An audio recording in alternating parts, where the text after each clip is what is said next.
94 degrees on the thermometer, and your toddler just went silent. Not the good kind of silent. Not the calm after a nap kind.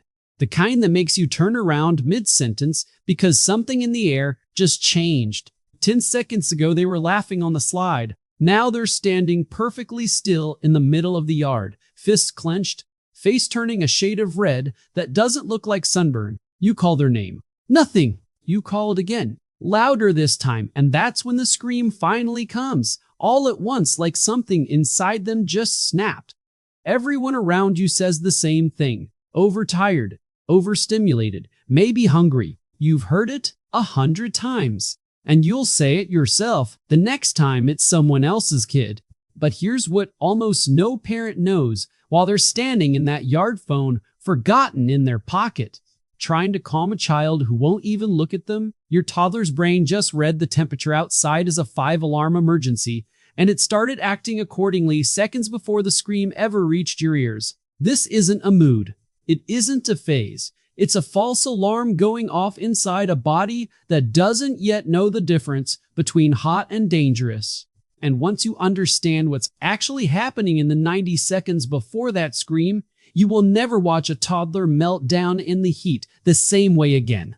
Here's the belief almost every parent walks into summer holding without question. Toddlers overheat for the same basic reason adults do. They get hot, they get cranky, you cool them down, and they're fine again. Give them water, find some shade, problem solved. It sounds reasonable. It even sounds obvious, the kind of thing you wouldn't think twice about. For a long time, that was the general assumption inside pediatric medicine as well, that a young child's body simply runs a smaller, scaled-down version of an adult's cooling system. Same basic machine, just built at a smaller size. Recommendations around children and heat exposure were often built on this exact idea, treating a toddler's cooling needs as a shrunk-down copy of an adult's, just requiring smaller amounts of water and shorter breaks. Researchers who study physical strain in children, building on the foundational work of pediatric exercise physiologist Dr. Oded Bar-Or, found something that overturned that assumption. A toddler's body does not cool itself down the way an adult's does. It isn't a miniature copy of the same system running at a smaller scale. It is a genuinely different system, and in several important ways, a far less efficient one. So if a toddler's overheated body isn't just a smaller version of an overheated adult body, what exactly is happening underneath the surface in those 90 seconds before the scream? The full answer involves 3 separate systems working against your toddler at the same time, each one small on its own, but stacked together on a hot afternoon, enough to explain that silent, clenched fist moments completely. The answer starts with a number most parents have never heard of: surface area to body mass ratio. A toddler has significantly more skin surface compared to their body weight than an adult does. In cold weather, this works against them because they lose heat quickly. In hot weather, it works against them in the opposite direction. Their smaller body absorbs heat from the environment faster than it can process and release it, almost like a thin metal cup heating up faster than a thick one left in the same sun. Then there's the sweating problem. Sweating is the body's main built-in cooling tool. A toddler actually has more sweat glands packed into each patch of skin than an adult does.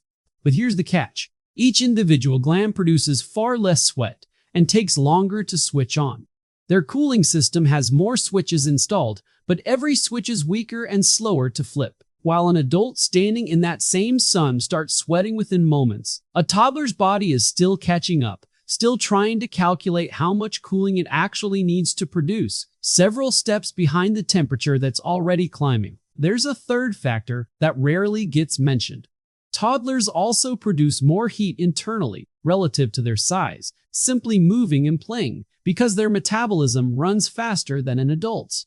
So a toddler running around a backyard on a 90-degree day isn't only absorbing more heat from outside, their own body is also generating more heat from the inside at the exact same time their cooling system is struggling to keep pace. There's also what's happening beneath the skin in the blood itself. When the body heats up, it pulls blood away from the core and pushes it out toward the skin's surface, trying to release heat into the air, which is part of why a hot toddler's face and chest often look flushed and red. But that redirection has a cost. Less blood flow is left over for everything else the body needs to keep running smoothly, including the systems that help a young child stay calm, focused, and regulated. In an adult, this trade-off barely registers. In a toddler, whose regulation systems are already stretched thin on an ordinary day, that extra pressure can be the exact thing that tips a tired, hot child from cranky into full meltdown within minutes. Underneath all of this sits the hypothalamus, the part of the brain responsible for regulating body temperature. In a toddler, this control center is still under construction. It hasn't finished calibrating the difference between uncomfortable heat and genuinely dangerous heat. So, when the temperature rises past a certain point, an underdeveloped hypothalamus doesn't respond with a measured, gradual warning the way an adult brain might. It responds the way an untrained smoke detector responds to a piece of burnt toast. Loud, immediate, completely impossible to reason with in the moment. That's the exact silence you saw in the yard, right before the scream. Not a child choosing to be difficult on purpose. A brain and body combination that genuinely believes something has gone wrong and is reacting the only way it currently knows how. Total shutdown, total retest, total refusal to move one step closer to whatever feels threatening. Here's where it gets more complicated though. Not every toddler reacts to heat the same way, and that difference matters more than most parents realize. Some children show loud, obvious distress, crying, refusing, going limp, pushing you away. Others go quiet instead. They withdraw into themselves, move slower, stare blankly at nothing in particular. Researchers studying heat strain in young children describe this quieter pattern as just as significant, sometimes even more concerning. Because a toddler who stops signaling discomfort out loud is not a toddler who has simply adapted to the heat. They are a toddler whose body has moved further along the same overheating curve, just without the noise to announce it. Picture two toddlers at the same birthday party, in the exact same heat. One is screaming and refusing to leave the shade. The other is sitting quietly by themselves, barely moving, not asking for anything at all. Most parents would say the quiet one is doing better. Researchers would tell you to check on the quiet one first, not last, because quiet in this specific context is not always calm. Sometimes it's a body that has already used up its loudest signals and moved on to conserving whatever energy it has left. So the next time your toddler melts down in the summer heat, here's the shift worth making in how you see it. That was not defiance. That was not an attitude problem that needs correcting with a stern voice or a timeout.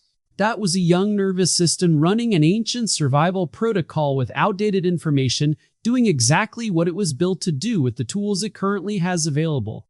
Your toddler isn't being dramatic about the sun on purpose. Their body is doing the most sophisticated thing it currently knows how to do.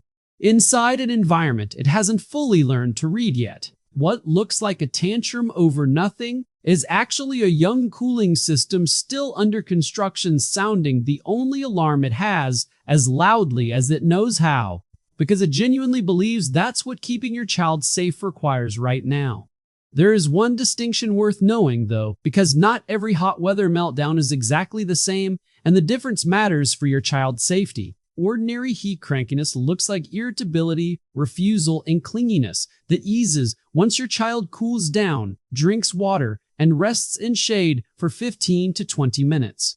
What's different and worth watching closely for is a child who becomes unusually quiet or glassy-eyed, stops sweating despite being visibly hot, feels hot and dry to the touch instead of damp, or seems confused, unsteady, or unusually limp. The American Academy of Pediatrics is clear that these particular signs point toward heat exhaustion or heat stroke, not ordinary overheating, and they call for immediate medical attention, not a wait-and-see approach. None of this is meant to alarm you over an ordinary cranky afternoon at the park. Most hot weather meltdowns are exactly that.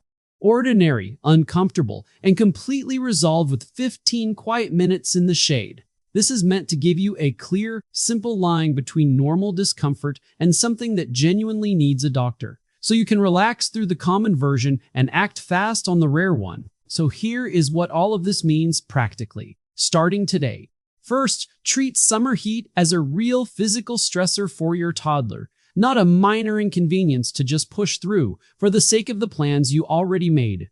Build in shade breaks every 20 to 30 minutes during outdoor play, even if your child seems perfectly fine in the moment, because their internal warning system runs behind the actual temperature. Second, offer water before your toddler even asks for it, since young children often don't recognize thirst until they're already behind on fluids, sometimes well behind. A simple habit that works well: offer a few sips every time you switch activities outside, without waiting for them to ask, since asking is often the last sign to show up, not the first. Third, dress them in light, loose, breathable clothing and try to skip long stretches in direct midday sun roughly between 11 and 3, when heat intensity typically peaks for the day. Fourth, watch your toddler's energy and mood as closely as you watch the thermometer, because a sudden shift toward unusual quietness can matter just as much as loud crying. Fifth, keep outdoor plans flexible on the hottest days rather than locked in, because a schedule built for an adult's tolerance often asks more of a toddler's body than it can actually deliver. Finally, when a heat meltdown happens anyway, skip the lecture and go straight to cooling down first. Shade, water, rest, in that order. Behavior conversations can wait until later. A body running a false emergency cannot listen to reason until the alarm has fully turned off, no matter how calmly or clearly you explain things in the moment. So the next time your toddler goes silent in the yard, fists clenched, face turning red before the scream even starts, remember what you're actually watching. That is not a bad attitude about summer. That is a small, unfinished cooling system doing its very best to protect a body it is still learning how to run.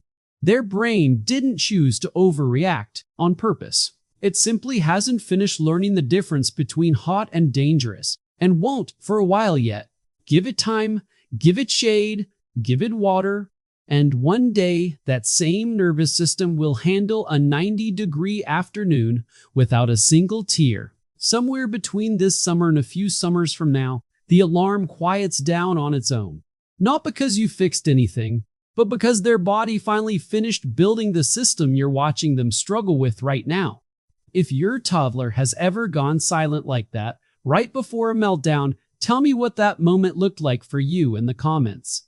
I want to know if the quiet ones or the loud ones show up more in your house, because that pattern says more about their nervous system than most parents realize. And if you've ever wondered why your child sleeps worse the night after a hot day, tossing and waking more than usual even in a cool room, that's exactly what we're covering next. The reason has almost nothing to do with the temperature in their bedroom and everything to do with what their body spent all afternoon doing outside.